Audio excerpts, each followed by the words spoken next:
ஒரு செழிப்பான காட்டில் லியோ என்ற சிங்கமும் கிவி என்ற புத்திசாலி நரியும் நண்பர்களாக வசித்து வந்தன. ஒரு நாள் கடுமையான வறட்சி அவர்களின் காட்டினை அச்சுறுத்தியது. விலங்குகள் பீதி அடைய ஆரம்பித்தன. லியோ வலுவானதாக இருந்தாலும் என்ன செய்வதென்று அறியாமல் இருந்தது. புத்திசாலித்தனத்திற்கு பெயர் பெற்ற கிவி ஒரு திட்டத்தை முன்மொழிந்தது.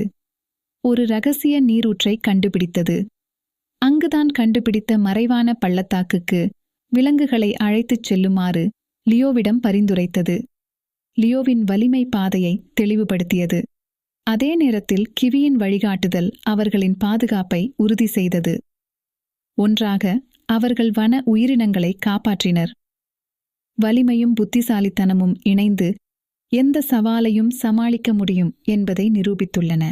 அவர்களின் நட்பு மேலும் வலுவடைந்து வன சமூகத்தை ஒன்றிணைத்தது.